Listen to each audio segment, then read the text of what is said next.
On April 11th, 2010, a new musical opened on Broadway entitled The $1 Million Quartet. It was inspired by the legendary and completely accidental recording session that brought together the rock and roll and country music icons Elvis Presley, Johnny Cash, Jerry Lee Lewis, and Carl Perkins for what was arguably the greatest jam session that has ever taken place. Wow. But it may never have happened if it hadn't been for one man, Sam Phillips.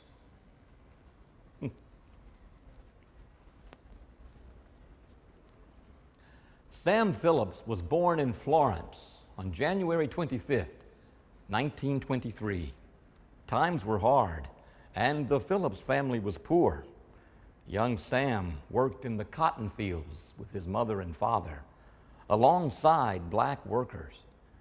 The sound of the workers singing in the fields had a strong impact on him. He wanted to be a lawyer, but when his father died, he had to drop out of Coffee High School to support his mother. In 1942, he took a job as a disc jockey at WLAY Radio in Muscle Shoals. And whether he knew it or not, he was about to embark on a journey that would lead to music immortality. A few years later, he moved to Memphis and he opened Sun Recording Studios. Sam loved rhythm and blues, and he saw great talent in the black artists of Memphis. He crossed racial barriers to record them. Legendary artists like Howling Wolf and B.B. King, many others, cut their first record with Sam Phillips. In March of 1951, a young black artist named Ike Turner heard of Phillips, and he came from Mississippi with a song his band had been working on. It had a totally different sound, and Sam liked it. He produced it, and by June of that year, it was the #1 hit on the R&B charts. It was called Rocket 88, and it is considered the very first rock and roll record. And it earned Sam Phillips the deserved title of the father of rock and roll. In July of 1954, a shy 19-year-old truck driver named Elvis Presley walked in to do some recording.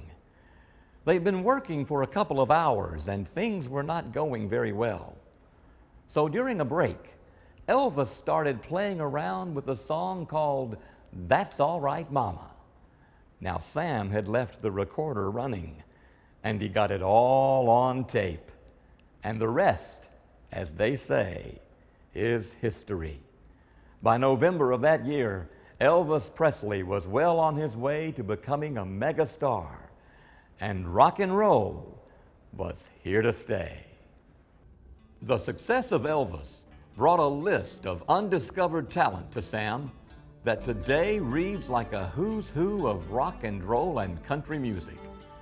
Jerry Lee Lewis, Johnny Cash, Carl Perkins, Roy Orbison, Charlie Rich, and Conway Twitty, just to name a few.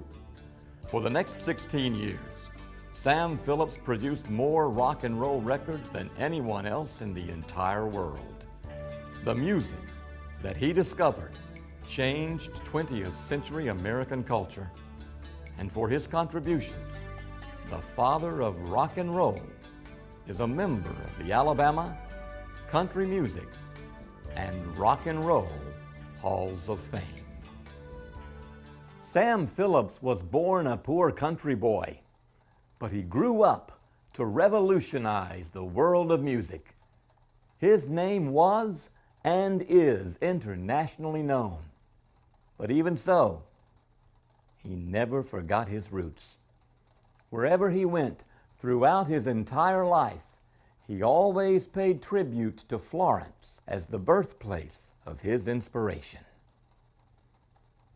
Like I said, if it hadn't been for Sam Phillips, there just might not have been a $1 Million Quartet.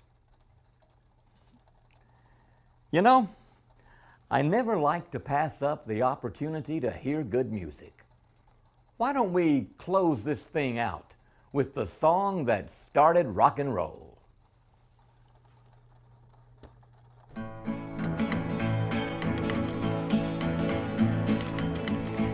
Well, that's all right, Mama. That's all right with you. That's all right, Mama. Just any way you do, that's all right.